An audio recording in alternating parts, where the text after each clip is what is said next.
ఏపీలో ఓటర్ల జాబితా ప్రత్యేక సమగ్ర సవరణ నమోదు కార్యక్రమం ముగిసింది. ఇందులో భాగంగా మొత్తం 44,71,523 మంది ఓట్లు తొలగించాల్సిన జాబితాలోకి చేరాయి. మొత్తం ఓటర్లలో ఇది 10.75% ఉందని అధికారులు తెలిపారు. వీరిని ఎన్నికల సంఘం అన్కలెక్టబుల్ గా ప్రకటించింది. ఈ నెల 31న ఎన్నికల సంఘం విడుదల చేసే ముసాయిదా జాబితాలో ఈ ఓటర్ల పేర్లుండవు. ఈ వివరాలను విడిగా అబ్సెన్స్, పర్మనెంట్లీ షిఫ్టెడ్, మరణాలు, డబుల్ ఎంట్రీ జాబితాలు చూపిస్తారు. దానిపై జూలై 31 నుంచి ఆగస్టు 30 వరకు ఓటర్లు క్లెయిమ్లు, అభ్యంతరాలు తెలియజేయొచ్చు. ఎన్నికల సంఘం అధికారులు క్షేత్రస్థాయి విచారణ చేపడతారు.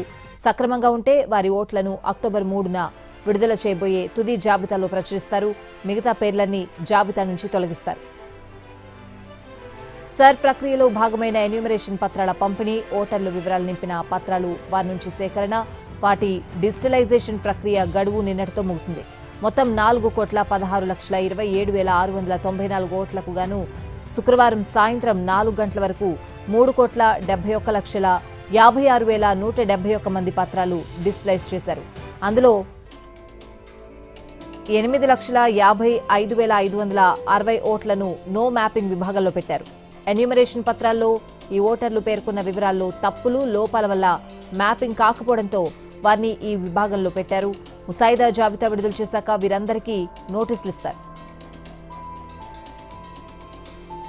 ఏపీలో అత్యధికంగా నెల్లూరు జిల్లాలో 2,90,579, తిరుపతి 2,87,759, కడప 2,44,879, విశాఖపట్నం 2,39,146, గుంటూరు 2,37,789 ఓట్లు తొలగించాల్సిన జాబితాలో ఉన్నాయి.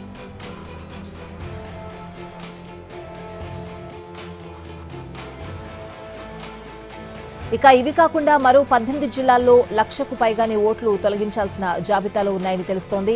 ముసాయిదా ఓటర్ల జాబితాను జూలై 31న విడుదల చేయనున్నారు.